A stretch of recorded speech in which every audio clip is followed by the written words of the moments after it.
Hey guys, welcome to gossip aunty. The great Indian couple show का आने वाला episode सबसे बेस्ट होने वाला है क्योंकि स्क्रीन पर 7 साल बाद नजर आएगी मामा भांजे की जोड़ी। कृष्णा अभिषेक की दिली इच्छा पूरी हो गई क्योंकि उनके मामा और एक्टर गोविंदा शो में शिरकत करेंगे, जिसका प्रोमो भी सामने आया है जो वाकई इमोशनल कर देने वाला है। आपको बता दें कि 30 नवंबर को टेलीकास्ट होने वाले एपिसोड में गोविंदा के साथ साथ शक्ति कपूर और चंकी पांडे भी नजर आएंगे, जिनके साथ उन्होंने लंबा काम किया है। मामा भांजे के बीच अच्छी बातें होंगी, लेकिन कॉमेडियन ने बताया है कि उन्होंने अभी तक मामी सुनीता से बात नहीं की है। गोविंदा ने हिंदुस्तान टाइम्स को इंटरव्यू दिया और उस दौरान उन्होंने कृष्णा के साथ अपने मतभेदों को सुलझाने के बारे में बात की। गोविंदा ने कहा, इतने लंबे समय के बाद ये मेरे सबसे अच्छे एक्सपीरियंसेस में से एक था।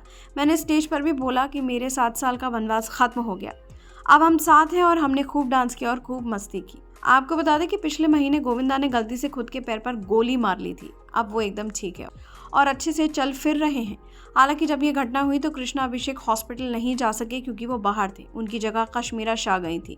अब इसी बारे में बात करते हुए कॉमेडियन ने कहा, मामा के पैर में चोट लगने के बाद चीज़ें बदल गई। जब ये घटना घटी तो मैं एक शो के लिए सिडनी में था और मैंने ऑर्गेनाइजर से कहा कि शो को कैंसिल कर दो क्योंकि मुझे इंडिया आना था और मुझे ये भी नहीं पता था कि सिचुएशन कितनी सीरियस है। कृष्णा ने आगे कहा, लेकिन तब कश्मीरा यहीं मुंबई में थी और वो हॉस्पिटल जाकर मिलने वाली परिवार की पहली सदस्य थी।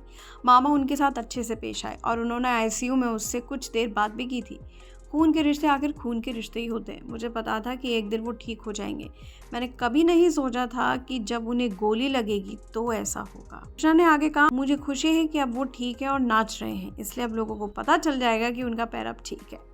वहीं जब सवाल किया गया कि उनके और मामी सुनीता के बीच रिश्ते कैसे हैं तो उन्होंने कहा, मैं उनके घर 1-2 बार गया और टीना से बात की, वो भी अच्छे से मिली, सब अच्छा रहा और बिल्कुल ऐसा था जैसे कोई भाई बहन आपस में मिलते हैं। ऐसा बिल्कुल महसूस नहीं हुआ कि हम बहुत लंबे समय बाद मिले।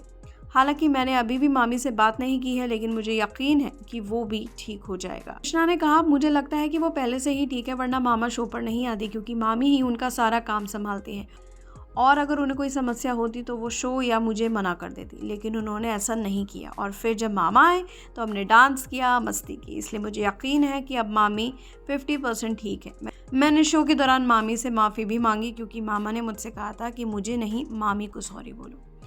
चलिए, देर आए दुरुस्त आए, लेकिन मामा भांजे ने अपनी गिले शिकवे भुला लिए और इनका ये मिलन देख के जाहिर सी बात है इनके फैंस भी बेहद खुश होंगे। क्या है इस पर आपकी राय, ज़रूर शेयर कीजिए कमेंट सेक्शन में और ऐसी खबरों के लिए देखते रहिए गॉसिप आंटी।